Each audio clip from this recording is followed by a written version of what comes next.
Hi everyone, I am so delighted to be part of the Women's Alzheimer's Movement live today. I am trying to read the questions, and let me take a moment to introduce myself. My name is Dr. Naidoo. I'm a nutritional psychiatrist, and I'm delighted to be sharing this live with all of you and answering some questions which I have, and I'm reading on the screen, so be patient with me as I find them. I can be found on Instagram at Dr. Naidoo, where we share information about my work in nutrition and mental health or nutritional psychiatry. That's at DRUMANAIDOO. So welcome all of you. Thank you for joining. We are kicking off the WAM live sessions, doctor's hours, and trying to spend some time talking about how nutrition could impact our mental health and mental well-being.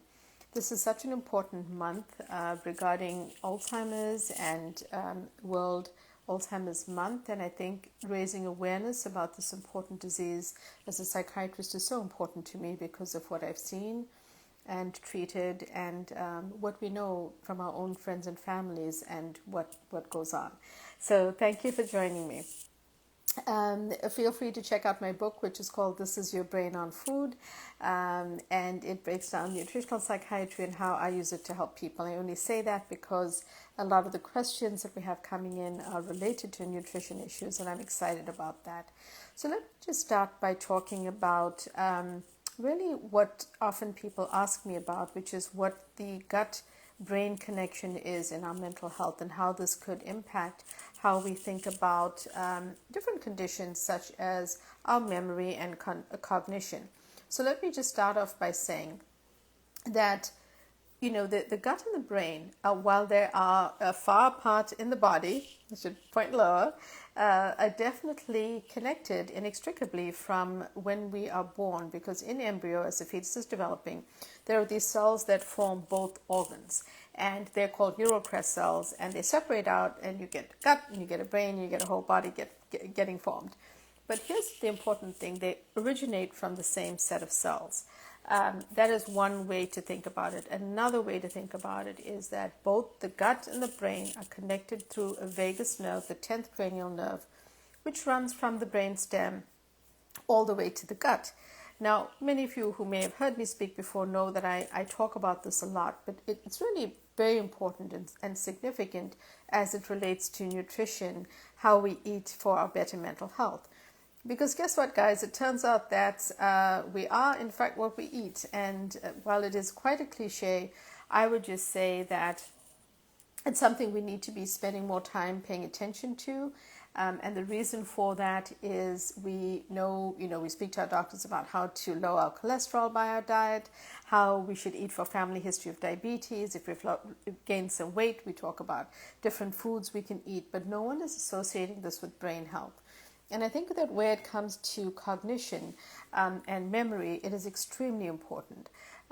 So that's one thing you need to know, that the gut and brain form from the same cells. They're connected throughout the body, throughout our lives by this vagus nerve in the body. The vagus nerve is your two-way superhighway connecting both organs, and it's bidirectional messages that get sent in the form of chemical messages. And that's where food becomes important, because as it gets digested, there are also, different substances that get formed, which can either help us or work against us. Now, that is very simply put. And what I would also let you know about the gut-brain connection is that more than 90% of the serotonin receptors are found in the gut. Why do I say that? Because a lot of the medications for things like depression and anxiety work on the serotonin receptors and are really selective serotonin reuptake inhibitors, which are meant to target that hormone, which we sometimes call the happiness hormone. Now, when it comes to memory and cognition, I think that the diet that has a tremendous amount of evidence behind it is the MIND diet by the late Martha Claire Morris and her research group. I think it's worth considering, it's worth embracing, it's worth thinking about if you or a family member have, problems with memory or struggling with that diagnosis in your family. I would also say that, I would like to share a few other answers to some of the questions I have going on here. And I'm just pulling these up give me a second as I speak to you and try to manage both the live as well as the questions. The other question is, how does food play a crucial role in our brain? Well, one of the ways has just been explained, which is through this gut-brain axis, because the food that we eat can change our microbiome, our gut microbiome, where there are about 39 trillion bugs that live. And those bugs can be harmful or they can be helpful. We want them to be helpful by the ways in which we eat. And the way that food plays into this is that in a 24-hour period, research has shown that we can choose a healthy meal or an unhealthy meal and start to change the gut bacteria in that 24-hour period. So my feeling and my opinion about that is, why not do something good for our brain and, most importantly, for our body as well. So this is where food can play a very crucial role in what gets impacted and what are the positive ways in which we can impact our brain health. Now, in terms of eating a brain healthy diet, I think that embracing a healthy diet for your brain it's never too late. Will it reverse conditions that you already have without being your doctor or knowing your medical history? I don't know the answer to that question. But can it make a positive impact on your health? Absolutely. Any given day that you choose to embrace a healthy habit for how you eat, and to follow some of the pillars that I will talk about in terms of mental health and mental well-being, you will be off to a good start in terms of your better emotional health. Another question that came about is types of foods that are good for a good mood.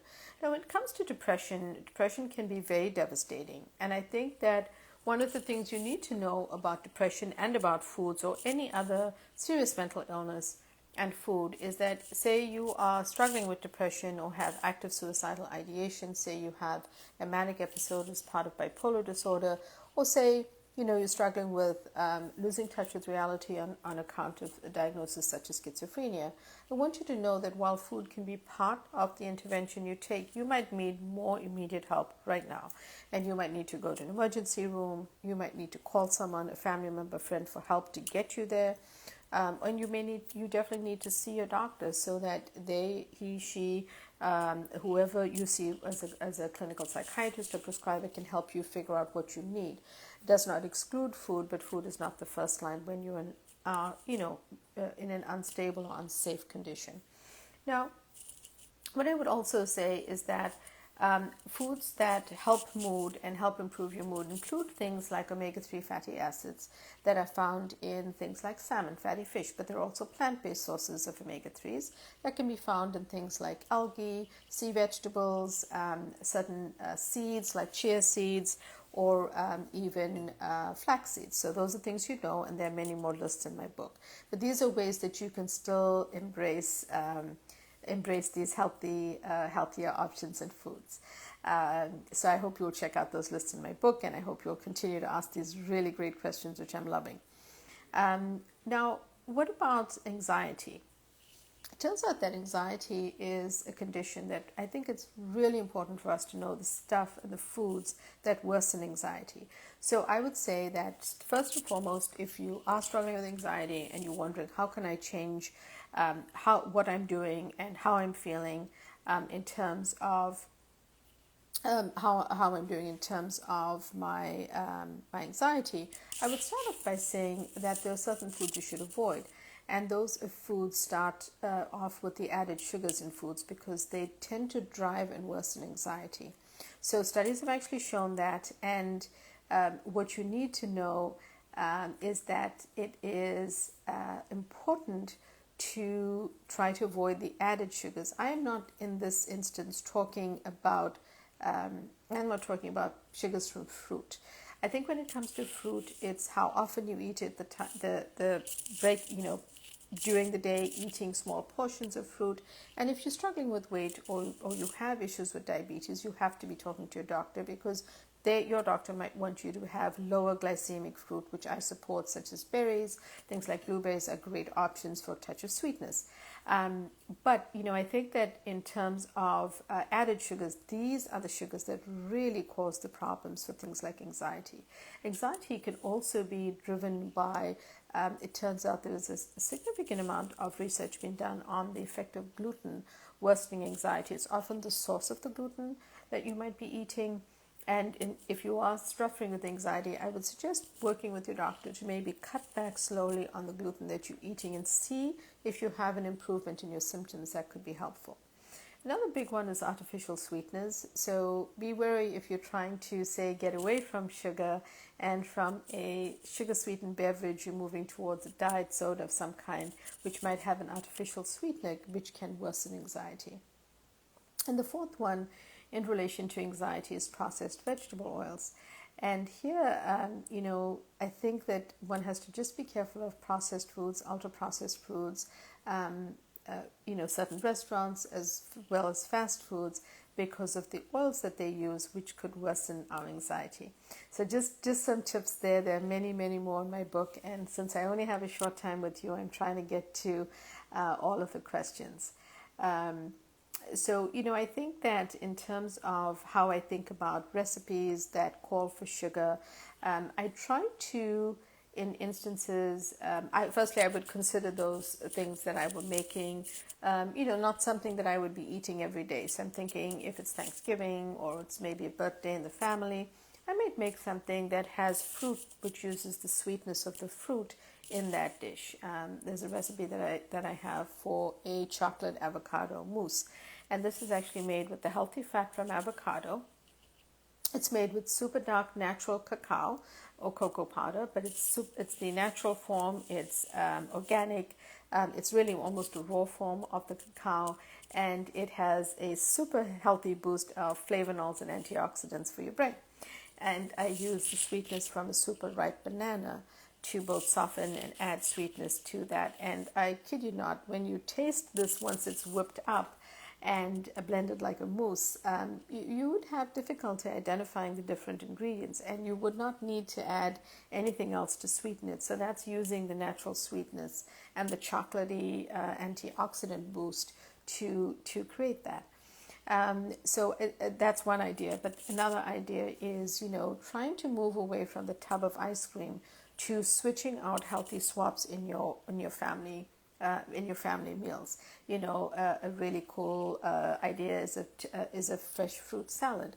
And another one is berries, a berry dessert, meaning that you can put different beautiful colored berries. Berries tend to be a lower glycemic fruit, so a good option, and have the family starting to embrace the fact that a small portion of berries as a sweet treat instead of an ice cream or a cheesecake, which are sugar laden, and we know really just not good for our brain health, would be an option. So using fruit would be a great one to do it. Now, what about another question here is about swapping out foods what easy swaps that will help your brain health. So one example of something that will not help your brain health is an ultra-processed food. Let's take, salty chips, or say you like salty snacks, and salty pretzels. And an easy swap for that is to take a fresh whole food ingredient such as spinach. A bag of spinach is not that expensive in your produce section, and a whole bag of spinach, you can get quite a large bag. Spread it out on a half sheet pan. Maybe some parchment paper on there, sprinkle something like an avocado oil on it, and maybe salt, pepper, maybe paprika, maybe some garlic powder or some spices that you like, and roast it at 400 degrees for about 20 to 25 minutes, and replace that crunchy, salty pretzel, that processed, unhealthy, has ingredients that are not good for your brain, with a fresh, made from scratch, crispy chip that ends up being made from a plant. And that's right there, a healthy calorie saving and a brain healthy food. The folates are rich in the folate in the leafy greens are really good for your brain health. It's a vitamin B that your brain needs, and I would say that's an idea right there. What about other healthy foods? What about making something as simple as a hummus? You can buy a can of organic chickpeas, get some tahini, which you can buy in the store, which is sesame bean paste and sesame seed paste, sorry, and super good and healthy brain ingredient. Just two ingredients, and the only thing else you have to add is a little bit of salt, pepper, and some spices that you like, and make that in a food processor at home. Have a tray of cut veggies like celery, carrots, radish, all sorts of cut veggies in the fridge, and have it there so the person in the family who wants to snack can get a bit of hummus and eat some veggies with that. Another is almond butter. Almond butter is a great snack. A couple, maybe a tablespoon or so with some celery sticks. Great snack to go to. So I think it's really about how can we think of tasty ways, because as a chef, I didn't share this with you, but my path to nutritional psychiatry really came through the different diverse backgrounds of studying that I've done, and my interest and passion for different aspects of life. I'm a trained Harvard psychiatrist. I've studied nutrition, but I also went to culinary school because I love food and I wanted to learn more about food. And the way that those came together for me is that I really care that people eat delicious food. You do not have to use the word diet, which I think is not a great word, only because it makes people feel like they're giving up things. And, just from our psychological health, no one wants to feel like they're having to give something up. So I would just say that if we can feel that we can embrace more foods and eat more foods and still have it be delicious, trust me, those spinach chips can be super yummy if you try it out.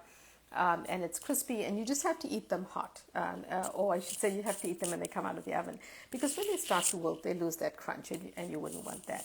So right there are some few ideas to get you started. One of my favorite breakfast ideas is something that brings back protein, fiber, and good fats, and I like to make a 3 ingredient chia pudding, which can actually be 2. I like to switch or add both chia seeds, which are rich in protein and fiber. Fiber, great for your gut, good food for your gut. So that's a good one right there. Basil seeds, a tablespoon of each. Add some coconut milk to that and let it set overnight. And I then like to top it with some berries and a sprinkle of cinnamon, and it's a delicious and filling breakfast for the next day. But here's the thing. Say that you don't want to have that for breakfast and you have a healthier option than that I'm suggesting right now that you're eating for breakfast, then maybe think about having that at dessert, and again top it with some fruit, top it with some nice crunchy nuts of your choice, something like macadamia nuts or hazelnuts, and a sprinkle of cinnamon, and it could be super delicious for you to try. So I think it's really about finding these ways to eat delicious food, and use foods that are brain healthy. And my feeling about that is why not? Why not eat for your better brain health?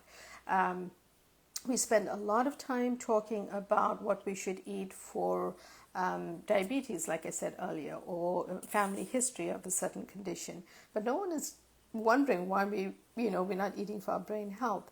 And given that it's World Alzheimer's Month, I really think we should be thinking more carefully about really the real strategies that we can be using to improve our cognitive health, and be really fortifying our diet in a good, fortifying our meals in a better way.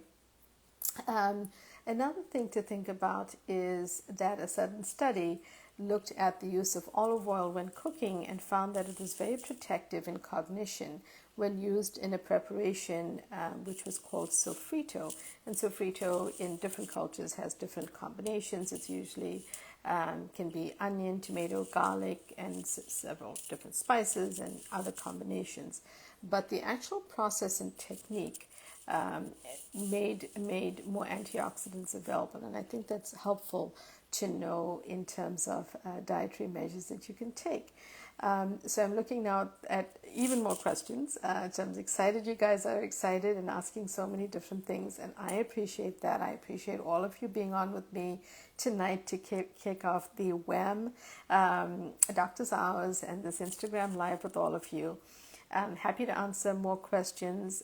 We have a few minutes left, and I would say that the other question that has come up a lot has been, you know, why is it that people either are not talking about brain health in terms of food, and why is it that nutritional psychiatry is not that well known? Well, the interesting thing is that nutrition and nutrients have been studied for decades. They have been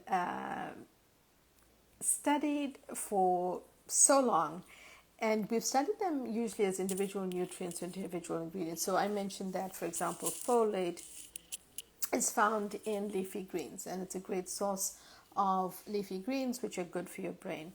Well, folate, methylfolate was studied decades ago by researchers looking at the impact of these nutrients on mood. And so many other things have been studied as well. But what we've done with this body of work, and certainly what I've done with my book, is tried to share the current research, and it changes all the time. We try to give updates on Instagram and have people remain informed. But really, it's about your better brain health. It's about using foods to enhance and fortify your mental well-being. You don't have to meet a diagnosis or have seen a psychiatrist if you're not feeling well. If you're feeling very sick, you should be seeing your doctor. You should be going to the emergency room, like I said earlier. But if you've just joined us and you're thinking, well, what are they talking about and what should I do? You can start today by embracing healthier habits and and how I'm trying to read. Okay, I can't quite read that sentence. Give me 1 second. I want to make sure I get to this question. So I think that it becomes important. Your brain is one of the most important organs in your body, and you kind of have to feed it right. If it's one message I'd like you to take away today, it's if you're not feeding your brain right, you're not taking care of a very important organ in your body. Now, some people say, well, you can't exercise out of a bad diet. I've heard that expression used quite a few times, and it's actually true, because you can diet in many.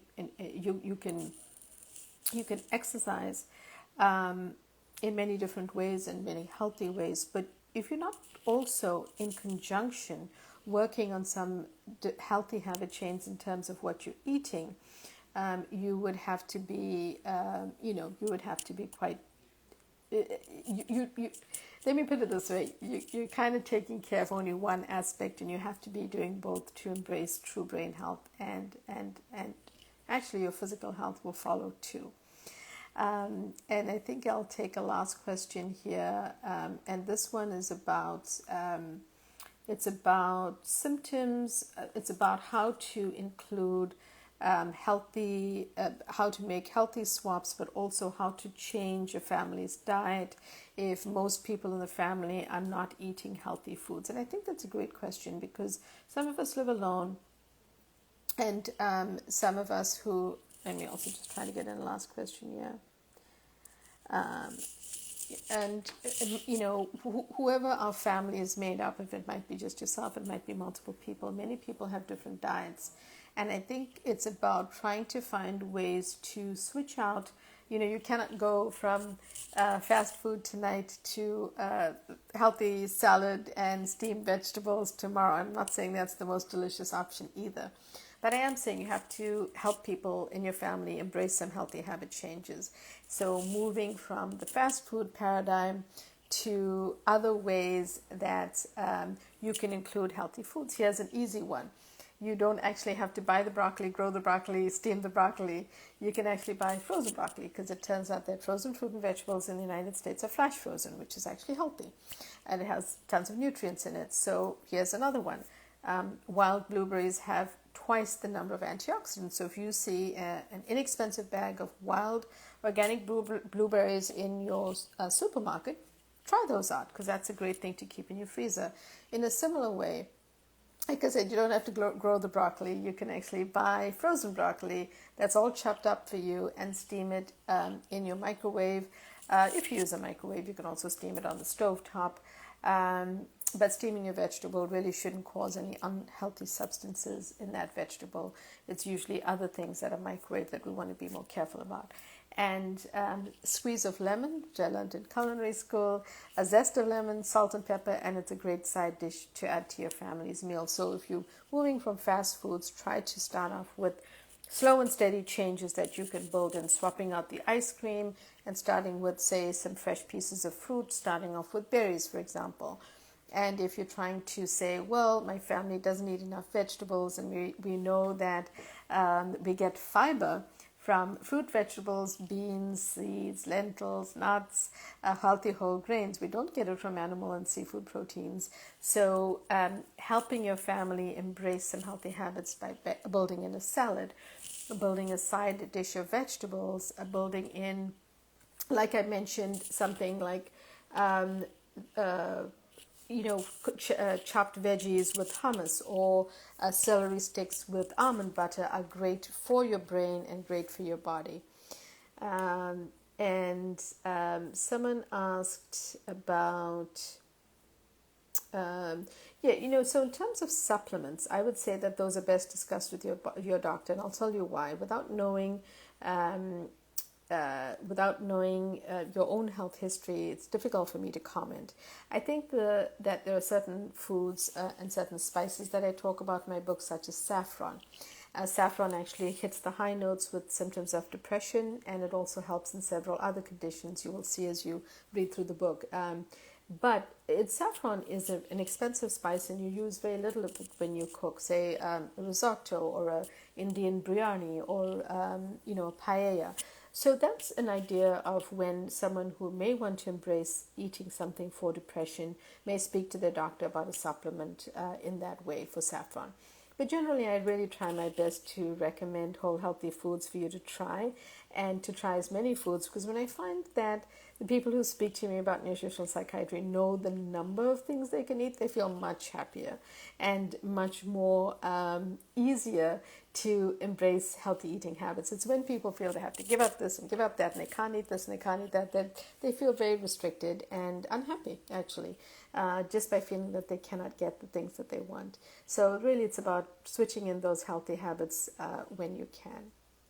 My other favorite spice that I love to suggest, and I list a ton of spices in my book in the various chapters as we break down different illnesses, because different illnesses have had data from different spices show up and help with certain symptoms.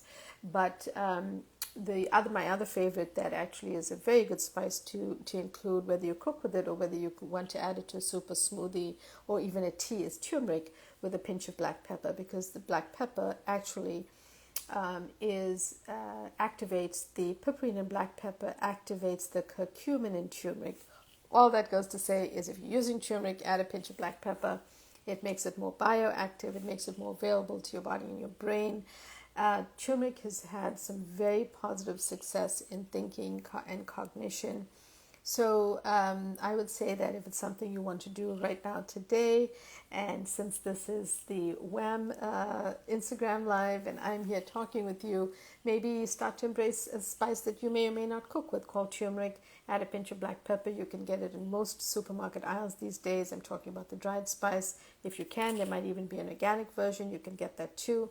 Add a pinch of black pepper, and it will be much more available to your body and your brain, and it has hit the high notes in studies that looked at cognition. So certainly something worth trying. And on that really positive note, I have loved speaking with all of you. Thank you so much for all of your questions. I saw the very last question here is something about a tea. Turmeric is available actually as a tea. You can buy it, or you can use a quarter teaspoon of the powdered spice. Add in some hot water, blend it with a black tea of your choice. You can add coconut to it, and there are other spices that make up a golden chai if you'd like that, or you can have the spice with some hot water and some coconut milk steamed and almost make a latte with it. There are lots of different ways to go. For myself, I usually add some base of sort of a black chai tea, which is my grandmother's recipe. Then I throw in my turmeric, my black pepper's in the recipe already, and I like to steam some coconut milk so that it ends up frothy like a latte and it has a beautiful golden color. So on that note, I thank you all for being here. You guys have had some amazing questions. Thank you for hanging out. And please try to eat for your better brain health. Check me out on my Instagram at Dr. Uma Naidoo, at DrUmanaidoo. And my website is umanaidoomd.com. It's all available on my bio if you check me out on Instagram. Good night, guys. Take care.